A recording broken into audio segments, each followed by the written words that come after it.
almeja é estado de fantasma. Só assim a tranquilidade. Saúde é não saber tê-lo. É na topada que se descobrem os dedos do pé. Tempo de Espalhar Pedras, o grande vencedor do Prêmio São Paulo de Literatura. Esse livro partiu de uma ideia sua de se desafiar, né?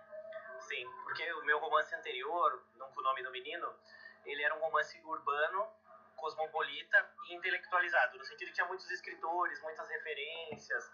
Era como a literatura que se faz mais hoje em dia contemporânea. A pedra mal encaixada no pavimento. A quina do móvel na penumbra é que se deve seu nascimento. Que é uma história que eu ouvi na Chapada Diamantina de um guia de trilha, que havia um vilarejo de garimpo construído em pedra pelos moradores, pelos garimpeiros.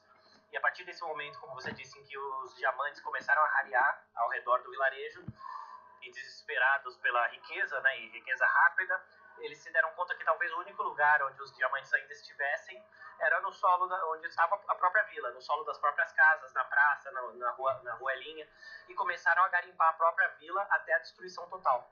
Então é uma alegoria muito marcante, muito poderosa da cobiça. O melhor livro do ano, autor estreante acima de 40 anos, é Micheline Veruschi. Primeiro livro de ficção, romance de ficção, na verdade, que você é premiada, né? Eu queria que você contasse pra gente um pouco da história desse livro. Eu venho de uma cidade chamada Arco Verde. Logo em Paulo, uma amiga me contou uma história da vida e da morte da tia dela, que havia se matado e foi enterrada vestindo o hábito de santa. Então essa imagem de uma santa suicida me pareceu uma imagem muito forte. Temos então, naquela sala, um corpo sem vida e duas pessoas que choram. Prazer anunciar Débora Ferraz como vencedora do prêmio. Você, então, nasceu em Pernambuco, depois dos 13 anos você foi para Paraíba, e esse é o seu primeiro romance. Eu lhe falei da febre, que precisava tomar um banho, que estava mal. Ela sentiu com a cabeça sem mover-se dali. Eu caminhei de volta ao corredor. Como eu havia esquecido isso? Eu queria que ele fosse um livro de trânsitos, um livro que falasse sobre um certo ponto de vista de o que é o sertão hoje, né? Não mais o sertão que ficou marcado na literatura da década de 20, por exemplo. Daí eu pensei numa história que fosse um embate entre pai e filha que começasse a partir de um desaparecimento, como talvez esse próprio sertão tivesse desaparecido. Ele foi juntar dinheiro e vai voltar para me buscar.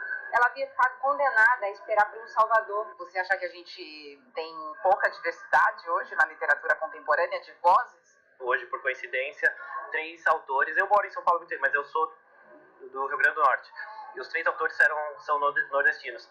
Então eu acho que a visibilidade está um pouco restrita aos grandes centros, e tem assim, uma predileção por histórias que são urbanas, que são contemporâneas e que estão num universo letrado. Meu primeiro romance se passa nisso, então não é algo que eu aponto para os outros, mas seria interessante se houvesse mais diversidade, né? Tem muitas vozes que não são ouvidas dentro da literatura.